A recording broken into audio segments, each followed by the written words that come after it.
Hi, I'm Bill Wiley. I'm Stephen Dell. And I'm Rob Weinstock. And we're the co-chief medical editors of Cataract and Refractive Surgery Today. Interest in elective medicine is skyrocketing as consumers continue to react to the inconveniences of the current pandemic. Focus on the eyes rather than the whole face, a byproduct of mask use in public, is one driving force, as is dry eyes from staring at a computer and logging onto myriad virtual conference calls. Now is an opportune time to take a closer look at elective medicine. And today, we are joined by 3 individuals who share advice and discuss tips for boosting your ROI for refractive surgery, dry eye disease, and aesthetic procedures. I'm Laura Straub, Editor-in-Chief of CRST, and you're listening to CRST, the podcast. Ever ask yourself if you're charging enough for LASIK? According to our first guest, there's a good chance you're not. Shareef Madhavi, president of SM2 Strategic, joins us now to give you 6 reasons why he feels increasing your fees is a smart idea.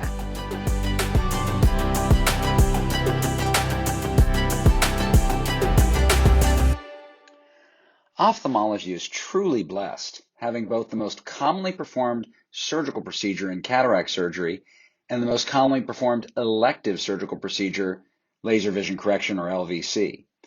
I have reported on trends in elective procedures in CRST, starting with the publication's debut issue. Over the years, several of my articles have explored the relationship between price, demand, and value in refractive surgery. My main message at that time was that surgeons were undervaluing their services relative to the benefits the procedure offered. To put it bluntly, I advised them to stop discounting because it did not increase demand and was affecting perceived value by the public negatively.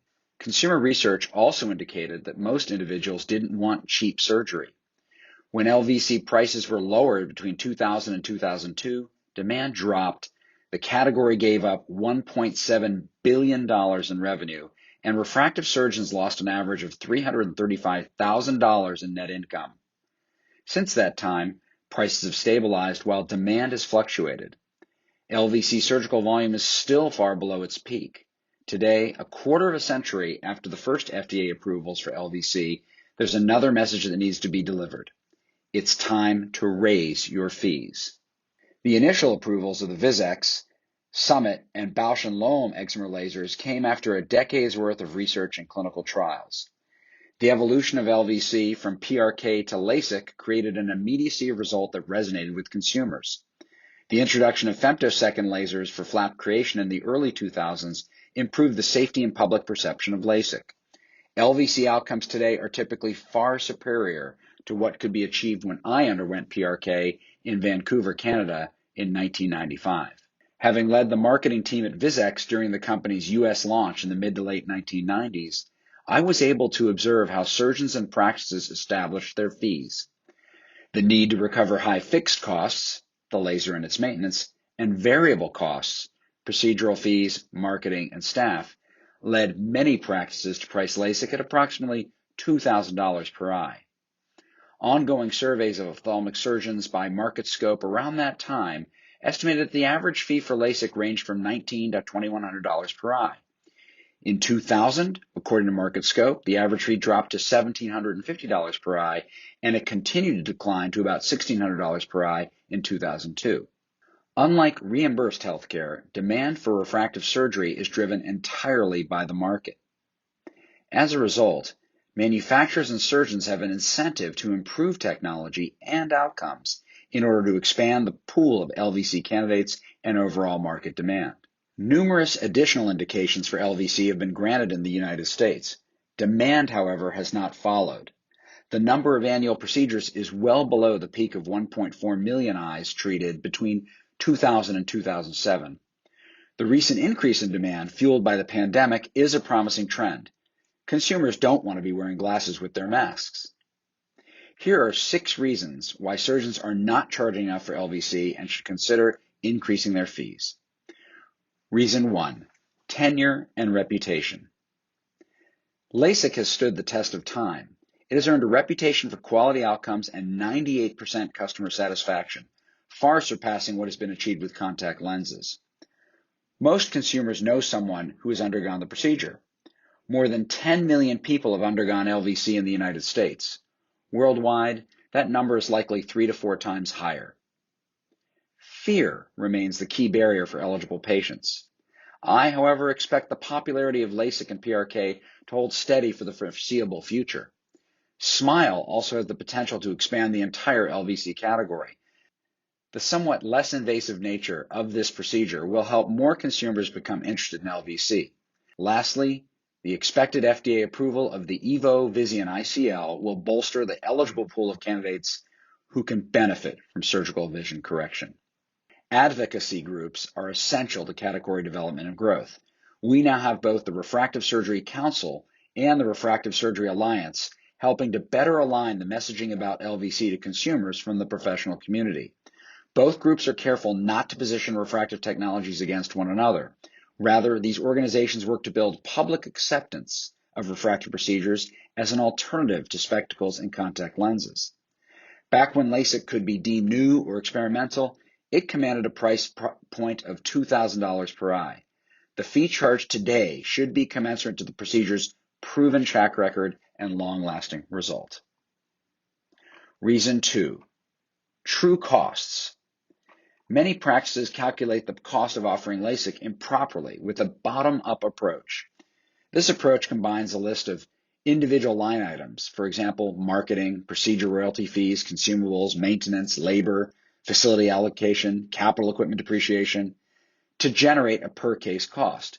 In multi-specialty practices that offer a wide range of ophthalmic services, it can be challenging and somewhat subjective to allocate shared resources properly.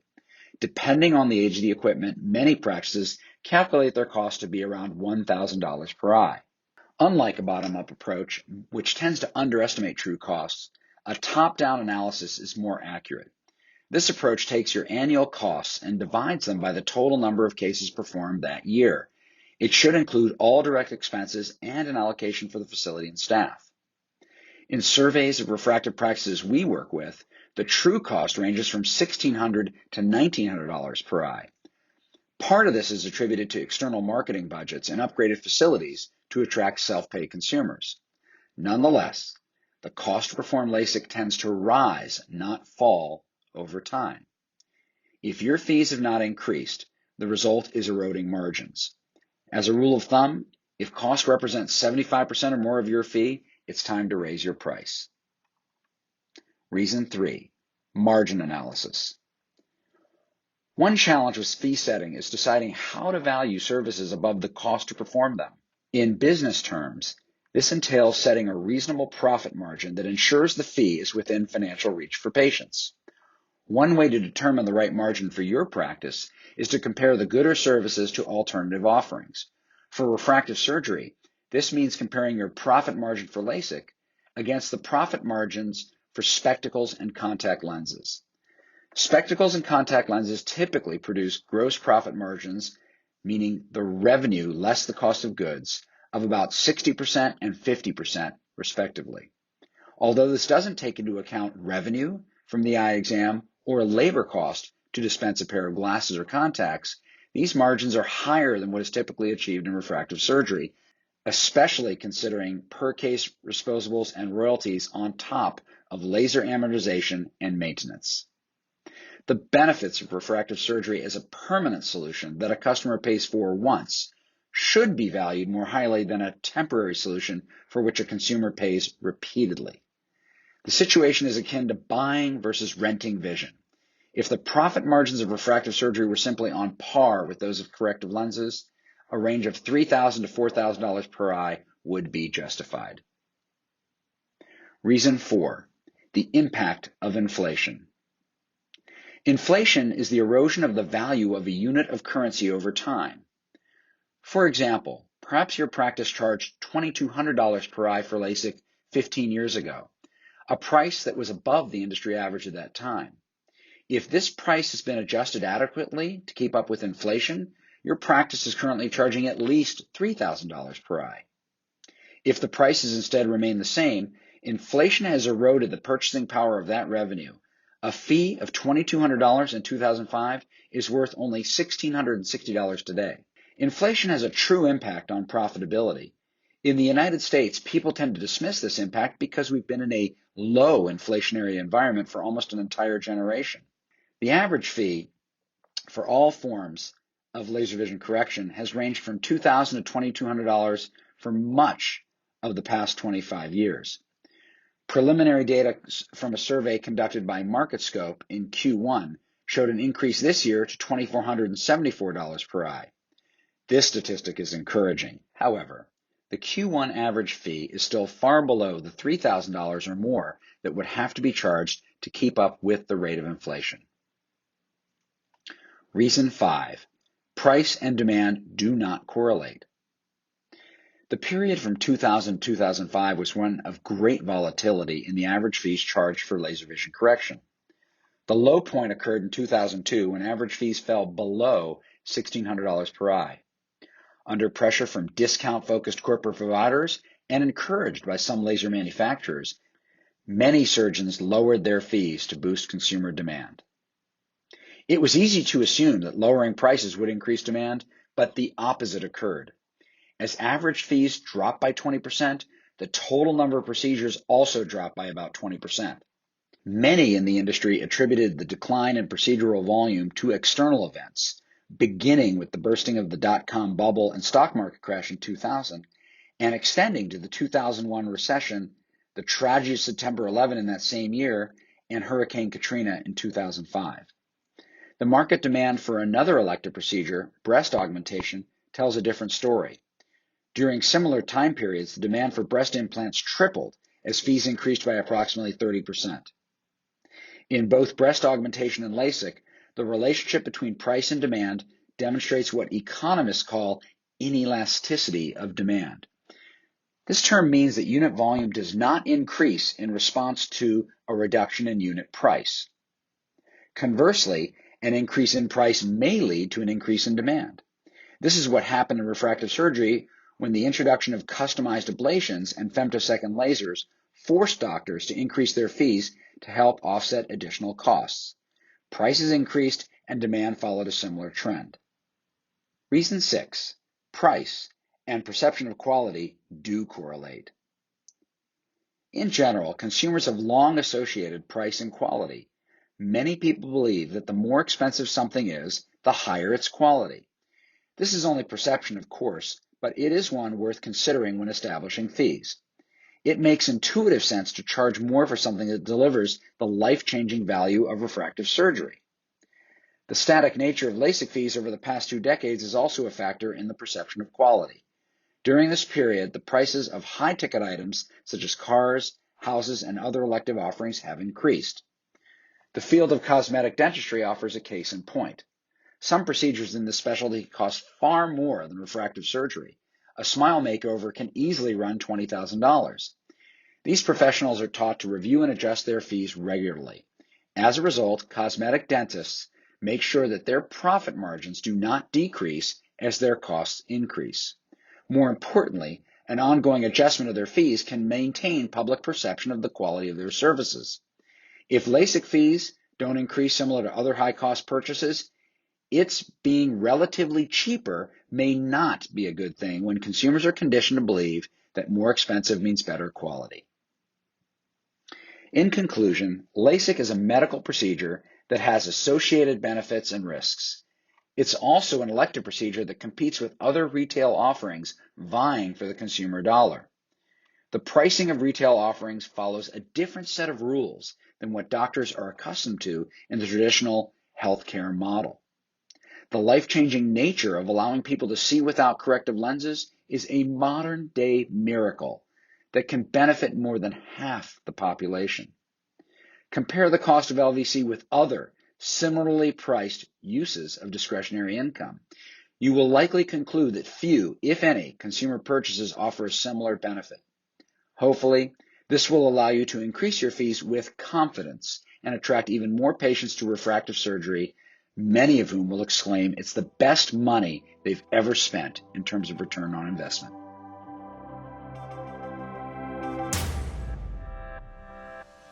That hopefully provided you with some motivation to examine your own pricing model. Another way to increase your revenue is to add an elective offering such as dry eye disease management. This is a hot area right now, and more surgeons are acknowledging that a healthy ocular surface is key to excellent postoperative outcomes. Cynthia Matossian, founder and medical director of Matossian Eye Associates in Pennsylvania and New Jersey, says that adding dry eye services can not only benefit patients, but it can create a lucrative revenue stream for your practice. Let's learn from her what kind of capital investment is required for these services.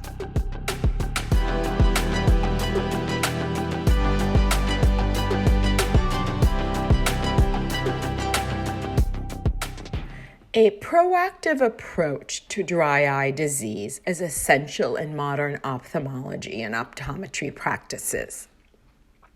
Fortunately, eye care is experiencing a rapid expansion of ocular surface disease services.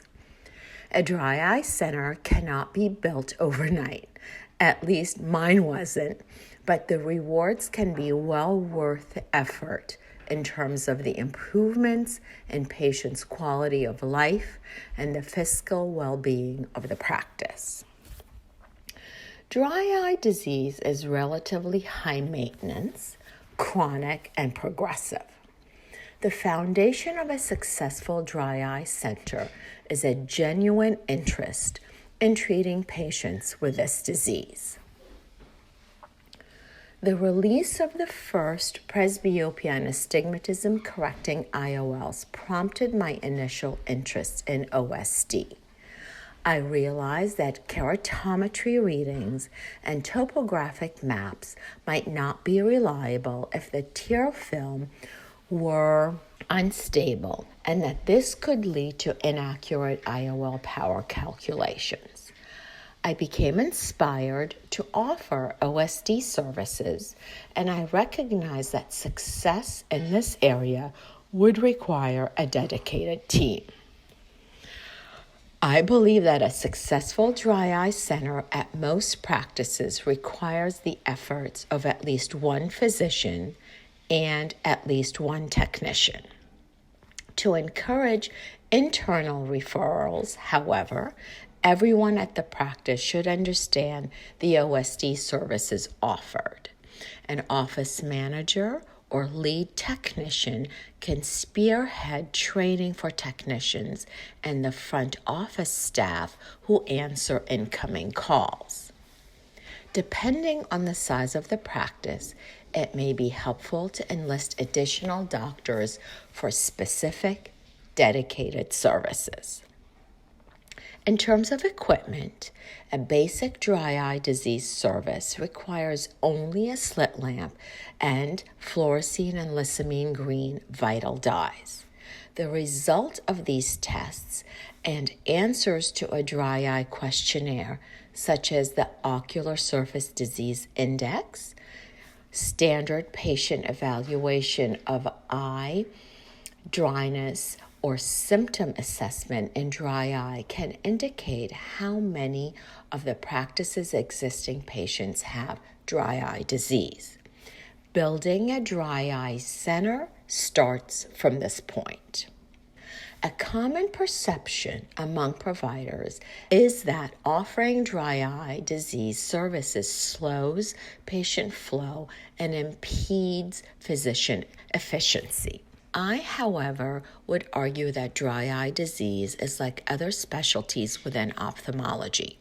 Specific testing is required for dry eye disease management, just as visual field testing, OCT imaging, and gonioscopy are required for glaucoma management, and pupillary dilation, scleral depression, fluorescein angiography, and macular OCT are required for retinal care. Not every test associated with glaucoma or retinal pathology is performed during a single visit. And a similar approach can be taken to dry eye disease management. OSD testing may be performed in a stepwise manner and repeated as appropriate to document the effect of treatment, patient compliance, and disease progression. The workups for dry eye disease and glaucoma have similarities. Both require a thorough history and a review of systemic medications. To save time in the clinic, patients can be asked to complete the dry eye disease questionnaire of choice at their convenience in advance of their visit.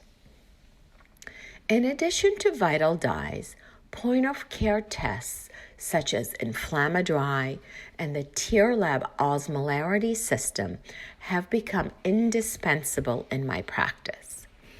I find meibography helpful for explaining OSD to patients.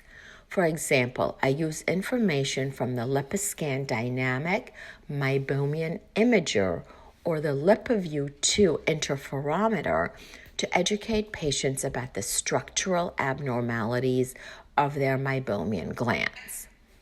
It is often by viewing these black and white images that patients begin to associate dry eye disease with their symptoms. Dry eye disease treatment may be performed in the office and at home, but I find that a combination of the two typically delivers the most effective results.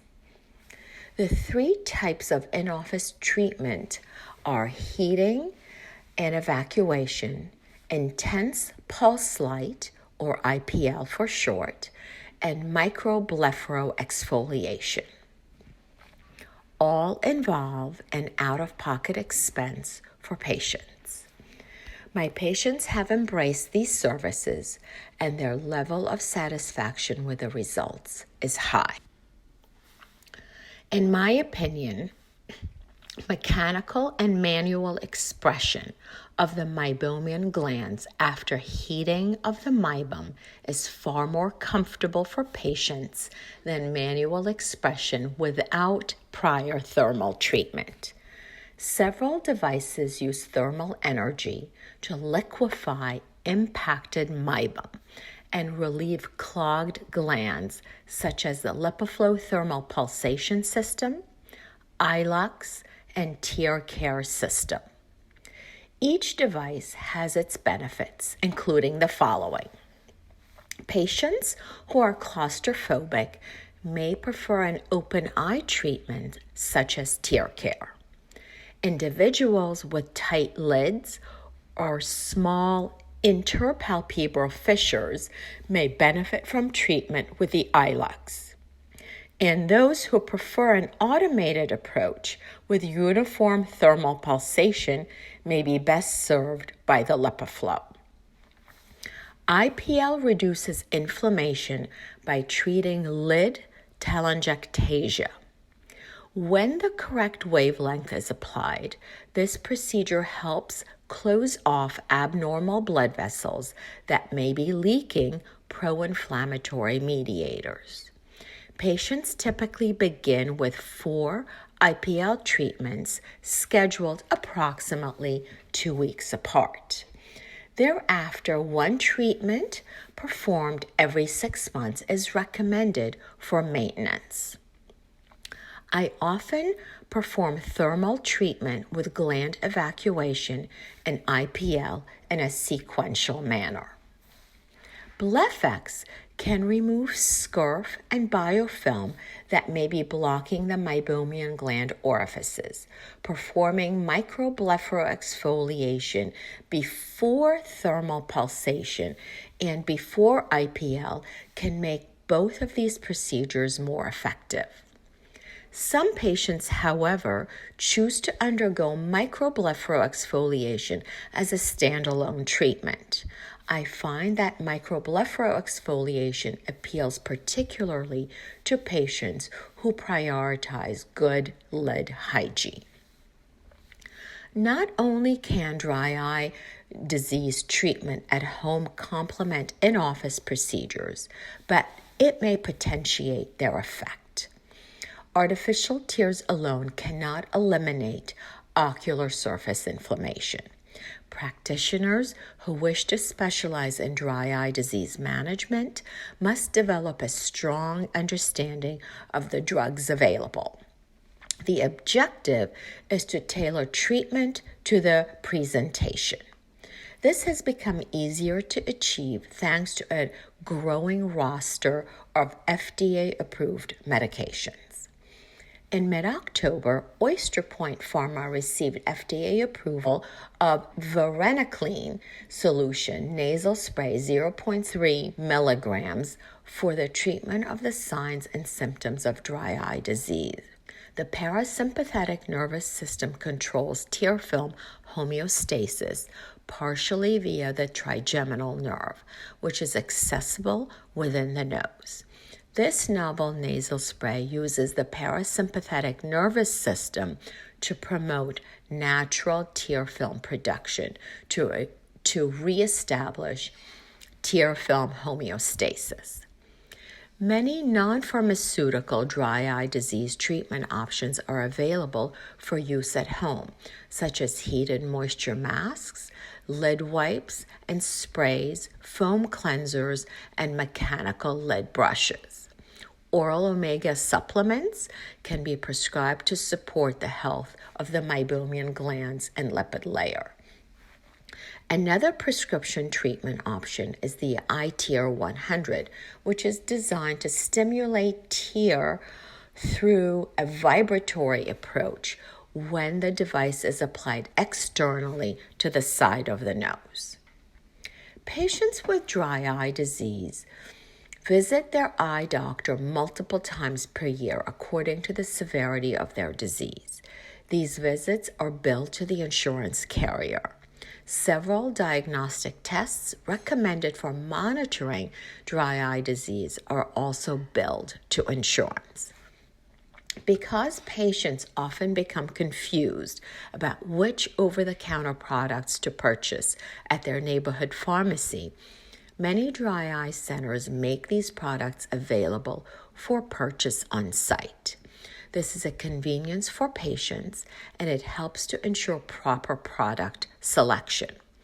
Other at-home remedies can also be dispensed at the office, which can increase the practice's overall revenue stream. The in-office procedures mentioned in this article are paid for mostly out-of-pocket by patients. Many patients undergo these treatments annually, semi-annually, or more often depending on disease severity. Offering these services can therefore boost a practice's bottom line. Cultivating an ocular surface disease service can benefit patients and the practice.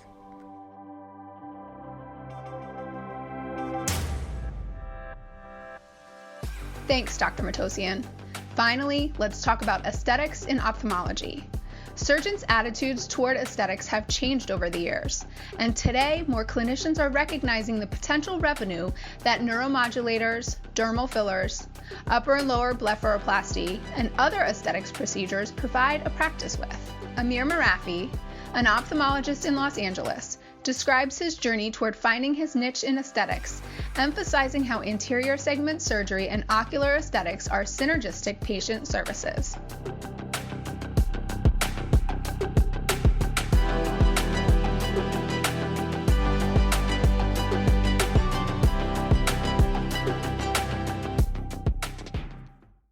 The global aesthetics market is exploding.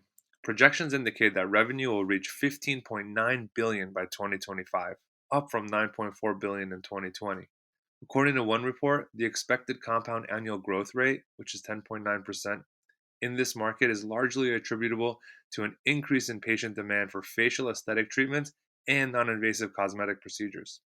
New products on the market and increases in the disposable income and spending capabilities of potential patients, a bright spot in an otherwise dark time of COVID-19, are additional factors. Now is an opportune time for eye care providers to get involved in aesthetics. The current pandemic has brought ocular beauty front and center. People don't want to log on to Zoom calls while wearing their glasses, and they don't want to deal with foggy glasses while wearing masks in public. Many people are seeking to resolve these problems and enhance their quality of life.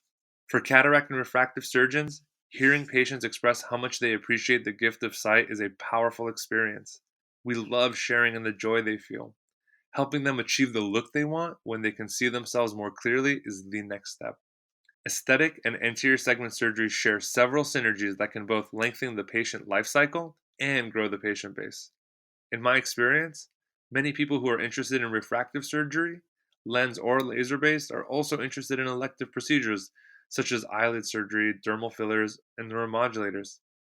These patients are also more likely to refer family members and friends for eye care. Finding our niche in the ocular aesthetics market doesn't have to be hard. Here are 4 tips for segueing into this field. Tip 1. Finding someone to shadow. I got into aesthetics as a resident by shadowing one of my attendings. I learned how she educated patients, how she delivered their treatments, and how patients typically responded to the results. When patients returned for follow-up visits, they looked better and exuded more confidence. I started to ask them why they were seeking aesthetic treatments. Their responses were similar. It makes me feel more like I feel inside than what I used to see in the mirror. And when I see this, I feel more energized. I eat better. I go to the gym more. Once I acknowledged the psychological connection between looking good and feeling good, I gained a clear resolve to offer aesthetic services in addition to cataract and refractive surgery. Tip 2. Leverage your experience. Aesthetics is one of the fastest growing industries in healthcare, and the return on investment can be high. As a result, more practices with a patient-centric, concierge-style service model are considering offering aesthetic services. We all completed some aesthetics training during residency through our oculoplastic rotations. We also have experience in injecting neuromodulators for the treatment of blepharospasm, strabismus, and migraines, and using hyaluronic acid. We can build on these experiences by offering dermal fillers and neuromodulators. Tip 3. Take the plunge. I started dabbling in aesthetics as a side gig. I practiced on my mother and my sister, and then I began offering private bookings. Seeing my patients' results and reactions was extremely rewarding, and I began to view ocular aesthetics as a potential complement to my practice of anterior segment surgery. After my fellowship, I took a position at a general ophthalmology practice that focused mainly on cataract surgery. A few months later, I pitched the idea of adding ocular aesthetics to our offerings. The owner of the practice agreed without hesitation. The practice currently offers neuromodulators, dermal fillers, and upper and lower lid blepharoplasty. Adding aesthetic services has led to an increase in the volume of refractive surgery procedures we perform. Many of my patients who receive injections of Botox have become LASIK patients and vice versa. I have also observed similarities between people who are interested in cosmetic procedures and those who are interested in premium lenses. The cosmetic cycle allows me to strengthen my connection with these individuals because injectable procedures are generally performed multiple times a year. This setup brings more traffic to our clinic. Introducing aesthetics to our practice has helped me build my career by increasing my exposure to patients and generating word-of-mouth referrals. Tip 4. Get comfortable talking to patients about aesthetic offerings. Most patients appreciate learning that our practice offers these supplementary services, but it can be uncomfortable talking to them about aesthetics. I prefer to follow their lead. For example, if a cataract surgery patient mentions at a postoperative evaluation that they've noticed the effects of aging on their face since undergoing surgery, I mention that we offer blepharoplasty, dermal fillers, and neuromodulators. This subtle approach can pique their interest. Connecting with patients, whether it's through cataract surgery, refractive surgery, or even a pre- or post-surgical consultation, can make it easier to find an opening to discuss aesthetic services with them in an organic way. At some practices, it is the surgical or patient coordinators who discuss aesthetic offerings with patients, or pamphlets and signs in the waiting rooms are used to announce that aesthetic services are available. There is nothing wrong with waiting for the patient to broach the subject. I, however, have grown more comfortable talking to patients about aesthetics over time, much like I've grown more comfortable talking to patients about premium IOL options. Patients' interest in ocular beauty is on the rise, and we ophthalmologists have a unique opportunity to become key stakeholders in the field of ocular aesthetics. Why not leverage our experience in the growing market to expand the list of services we can provide to patients?